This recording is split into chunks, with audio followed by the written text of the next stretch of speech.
जय हिंद दोस्तों, आप सभी का स्वागत है मेरे चैनल एसवीएस जीके हब पर। तो आज के वीडियो में हम लोग टॉप 45 जीके जीएस के मोस्ट इंपॉर्टेंट और मोस्ट रिपीटेड क्वेश्चन इस वीडियो में पढ़ेंगे, जो रेलवे के एग्जाम के लिए काफ़ी ही हेल्पफुल हो सकती है।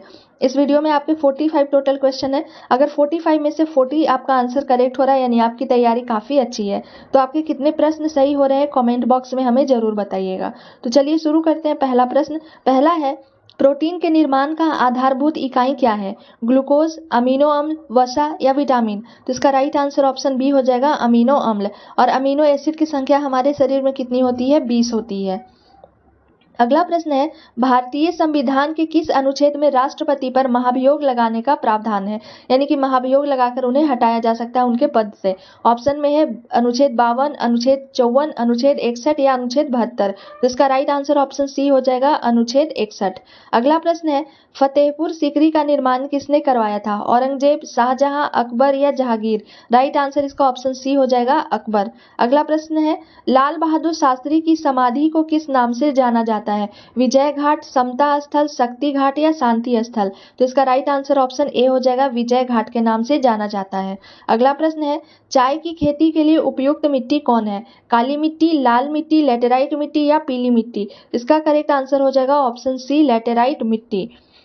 हैजा रोग किसके कारण से होता है? ऑप्शन में दिए गए विषाणु, जीवाणु, प्रोटोजोआ या फंगस? तो इसका राइट आंसर ऑप्शन बी हो जाएगा, ये जीवाणु के कारण होने वाली एक बीमारी है। अगला प्रश्न देखते हैं, राष्ट्रीय विज्ञान दिवस किस तिथि को मनाया जाता है? 20 फरवरी, 4 नवंबर, 28 फरवरी या 8 मार्च? मोस्ट इंपॉर्टेंट क्वेश्चन है ये, और कई बार एग्जाम में पूछे भी जा चुके हैं। तो इसका राइट आंसर हो जाएगा ऑप्शन सी, 28 फरवरी को हर एक साल राष्ट्रीय विज्ञान दिवस के रूप में मनाया जाता है। अगला प्रश्न है, वेंकटेश्वर भगवान का मंदिर कहाँ पर स्थित है? तिरुपति, पुरी, जयपुर या मदुरई? तो इसका राइट आंसर हो जाएगा ऑप्शन ए, तिरुपति में स्थित है। अगला प्रश्न देखते हैं, डोल ड्रम क्या है? मोस्ट इंपॉर्टेंट क्वेश्चन है ये भी। उच्च दाब क्षेत्र, निम्न दाब क्षेत्र, समुद्री क्षेत्र या इनमें से कोई नहीं? तो इसका राइट आंसर क्या हो जाएगा, निम्न दाब क्षेत्र को डोल ड्रम के नाम से जाना जाता है। ऑप्शन बी करेक्ट हो जाएगा। अगला प्रश्न देखने से पहले आप लोग को वीडियो अगर पसंद आए तो प्लीज एक लाइक, शेयर एंड सब्सक्राइब जरूर करें, ताकि आने वाले वीडियो का नोटिफिकेशन आपके नंबर पर आ सके। इस सेशन में जितने भी आपके क्वेश्चन कराए जा रहे हैं वो आपके मोस्ट प्रीवियस ईयर क्वेश्चन है, जो एग्जाम के लिए काफ़ी ही सारे के सारे बेहतरीन क्वेश्चन हैं। तो चलिए अगला प्रश्न देखते हैं, भारत पाक के बीच शिमला समझौता कब हुआ था? शिमला समझौता का ऑप्शन है 1971, 1972, 1973 या 1974। तो इसका राइट आंसर ऑप्शन बी हो जाएगा, 1972 में हुआ था। अगला प्रश्न है, रेगिस्तान में वर्षा कम क्यों होती है? ठीक है, ऑप्शन में दिए गए उच्च आर्द्रता के कारण, उच्च तापमान के कारण, निम्न आर्द्रता के कारण या तेज हवा के कारण?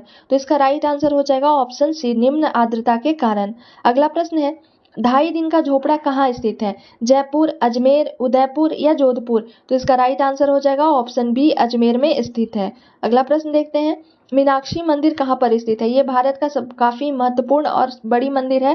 तो इसका ऑप्शन में है आपका दिया गया तंजावुर, तिरुपति, मदुरई या पुष्कर? तो इसका राइट आंसर ऑप्शन सी हो जाएगा, ये मदुरई में स्थित है, जिसका नाम है मीनाक्षी मंदिर।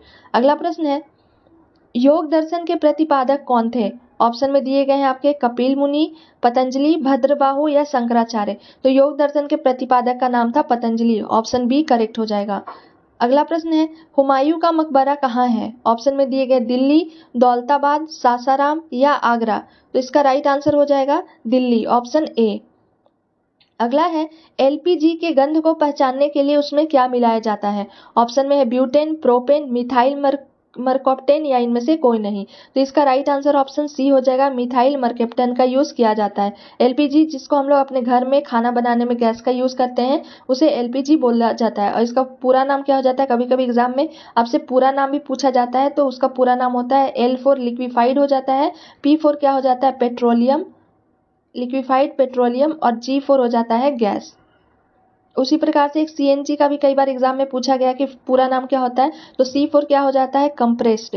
इसे भी आप लोग नोट डाउन कर लीजिएगा, कंप्रेस्ड नेचुरल गैस, जिसको हम लोग अपने वाहन में यूज करते हैं। ये कंप्रेस्ड नेचुरल गैस जो होते हैं वो कम प्रदूषण फैलाते हैं, तो इस कारण से अभी मोस्ट जितने भी गाड़ी होती है उसमें सीएनजी का प्रयोग किया जाता है।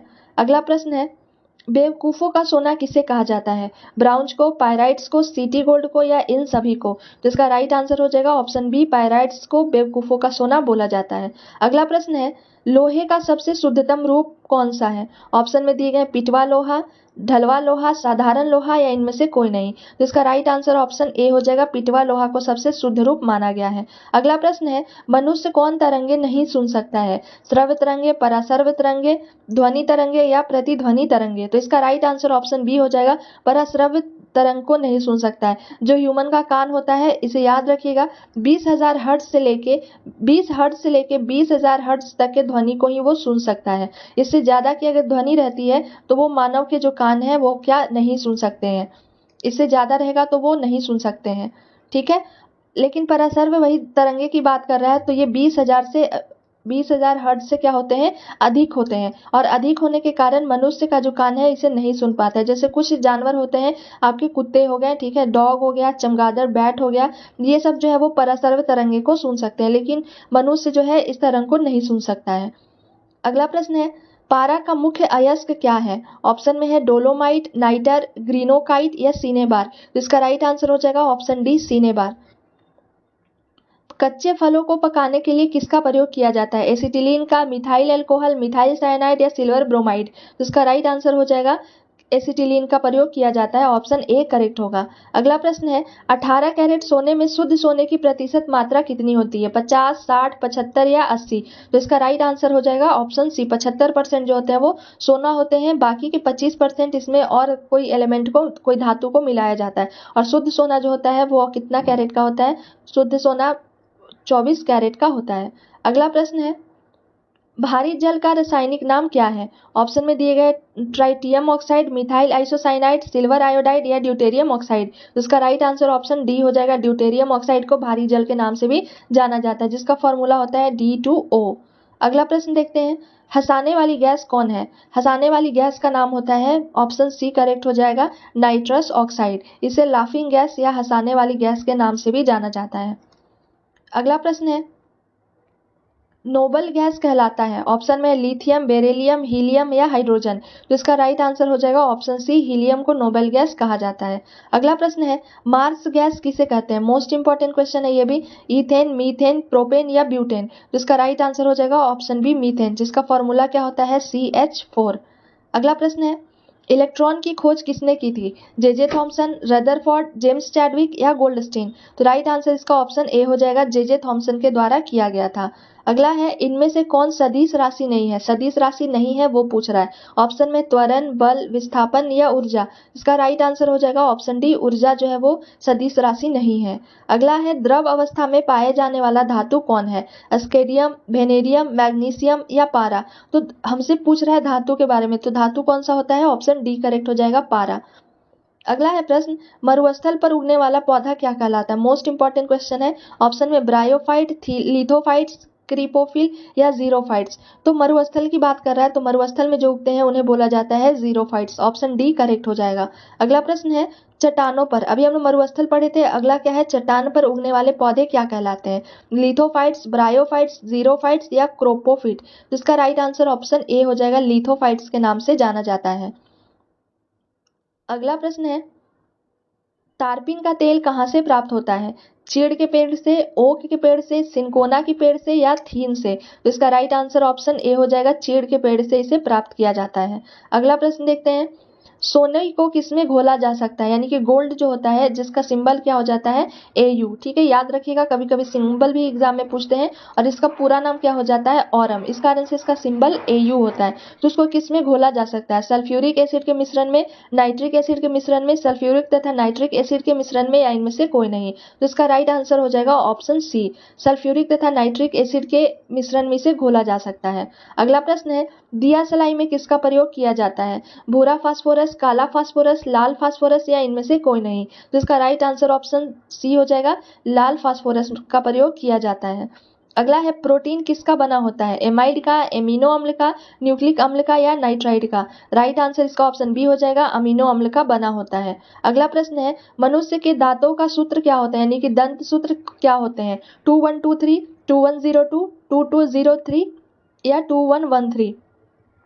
तो इसका राइट आंसर हो जाएगा ऑप्शन ए, ठीक है। जो सूत्र होता है वो क्या होता है 2123 अपॉन क्या हो जाता है 2123, क्योंकि हमारे टोटल जो दांतों की संख्या होती है वो कितनी होती है 32 होती है। अब देखिए इसे जोड़िए तो 2 1 3 3 2 5 और 3 8 हो गया, यानी कि 8 अपर जो जॉ होता है यानी कि ऊपरी जबड़ा उसमें 8 एक साइड लेफ्ट साइड और 8 क्या हो जाएगा राइट साइड। तो ऊपर की जॉ में कितने हो गए 16 हो गए। और ठीक उसी प्रकार से इसमें देखिए 2 1 3 3 और 2 5 5 और 3 8, यानी कि 8 जो रहेगा वो लेफ्ट साइड रहेगा और 8 जो रहेगा वो राइट साइड रहेगा। तो नीचे की जो जबड़ा हो गई उसमें भी कितने दांत हो गए 16। तो मैक्सिमम जो नंबर होता है वो कितना हो जाएगा 16 + 16 यानी कि 32। तो डेंटिस्ट जो फॉर्मूला होता है, डेंटल फॉर्मूला जिसे हम लोग बोलते हैं, वो होता है 2123। अगला प्रश्न है सुकन्या समृद्धि योजना क्या है। सुकन्या समृद्धि योजना ऑप्शन में दिए गए 10वीं कक्षा में पढ़ने वाली लड़कियों के लिए साइकिल प्रदान करना, लड़कियों में आत्मरक्षा कौशल को विकसित करना, महिलाओं को रोजगार देने वाले कौशल प्रदान करना या बालिकाओं के लिए एक लघु जमा योजना। तो सुकन्या समृद्धि योजना ऑप्शन डी करेक्ट हो जाएगा। थोड़ी राशि लघु जमा योजना है बालिकाओं के लिए। अगला प्रश्न है मनुष्य के दांतों का अध्ययन क्या कहलाता है, ऑन्कोलॉजी, ओडेंटोलॉजी, हेमेटोलॉजी या बायोलॉजी। तो इसका राइट आंसर ऑप्शन बी हो जाएगा, ओडेंटोलॉजी के नाम से जाना जाता है। अब बाकी के ऑप्शन को भी देख लेते हैं। तो ऑन्कोलॉजी जो है वो ऑन्कोलॉजी में किया जाता है कैंसर का अध्ययन, ठीक है। Study of cancer is called oncology. Odontology अभी हम लोग पढ़े किसका होता है स्टडी ऑफ टीथ। फिर है हेमेटोलॉजी, हेमेटोलॉजी में किसका अध्ययन किया जाता है तो उसमें ब्लड के बारे में अध्ययन किया जाता है। और बायोलॉजी जो है बायोलॉजी किसका होता है स्टडी ऑफ लाइफ, ठीक है। Study of life is called biology. और हेमेटोलॉजी में हम लोग किसका अध्ययन करते हैं तो ब्लड से रिलेटेड जो भी होता है उसका रिलेटेड टू ब्लड हो जाएगा। अगला प्रश्न चलिए देखते हैं।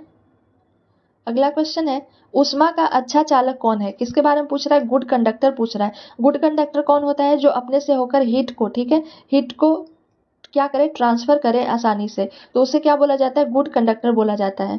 तो ऑप्शन हीट या इलेक्ट्रिसिटी, ठीक है, दोनों को क्या करता है तो वो आसानी से शेयर कर सके, एक जगह से दूसरे जगह तक के ट्रांसपोर्ट कर सके। ऑप्शन में कांच, लकड़ी, कॉपर, प्लास्टिक। तो इसका राइट आंसर ऑप्शन सी हो जाएगा। जो कॉपर है वो एक अच्छा चालक है जिसका सिंबल क्या होता है Cu। बाकी कांच से भी क्या होते हैं नहीं जाते हैं, ट्रांसफर नहीं होते हैं, लकड़ी भी बैड कंडक्टर है और प्लास्टिक भी बैड कंडक्टर है। ये गुड कंडक्टर होने के कारण ही कॉपर जो हम लोग के घर में इलेक्ट्रिक वायर यूज होता है, ठीक है, वो किसके बने रहते हैं तो वो कॉपर के बने होते हैं।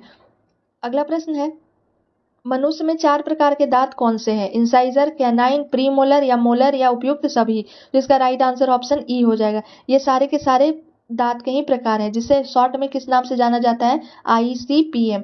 देखिए फिगर भी आपका दिया गया है, ऐसे आगे वाले जो दांत होते हैं उसे इंसाइजर बोला जाता है, उसके जस्ट बगल में जो होते हैं उन्हें कैनाइन, ये हो गया प्रीमोलर, और सबसे लास्ट के जो दांत होते हैं उन्हें बोला जाता है मोलर, ICPM। और इसका फॉर्मूला भी हम लोग जस्ट पढ़ रहे थे, क्या होता है 2123। अगला प्रश्न देखते हैं म्यूटेशन यानी कि जिसे उत्परिवर्तन बोला जाता है, शब्द का अर्थ क्या है, अनुवांशिक गलती, अनुवांशिक सुधार, अनुवांशिक स्थानांतरण या अनुवांशिक रेखा। तो म्यूटेशन का मतलब होता है अनुवांशिक गलती। ऑप्शन ए करेक्ट हो जाएगा। अगला प्रश्न है जीवाश्मों का उम्र किस विधि द्वारा पता लगाया जाता है, यानी कि जो फॉसिल फ्यूल होते हैं उसके एज को हम लोग कैसे पता करते हैं, रेडियो कार्बन डेटिंग द्वारा, यूरेनियम डेटिंग के द्वारा, प्लेटिनियम डेटिंग के द्वारा या इनमें से कोई नहीं। तो इसका राइट आंसर ऑप्शन ए हो जाएगा, रेडियो कार्बन डेटिंग के द्वारा इसका पता लगाया जा सकता है। अगला प्रश्न है वर्षा की बूंदें गोलाकार क्यों होती है, अब केंद्रीय बल के कारण, अभिकेंद्रीय बल के कारण, पृष्ठ तनाव के कारण या कोणीय वेग के कारण। तो इसका राइट आंसर क्या होगा आपको कमेंट बॉक्स में बताना है। अगर आपको इसका आंसर मालूम है तो हमें कमेंट बॉक्स में जरूर बताएं। तो ये आपके कुछ 45 मोस्ट इंपॉर्टेंट क्वेश्चन का कलेक्शन था। आई होप आपको वीडियो पसंद आया होगा। Thank you for watching my video. मिलते हैं नेक्स्ट वीडियो के साथ।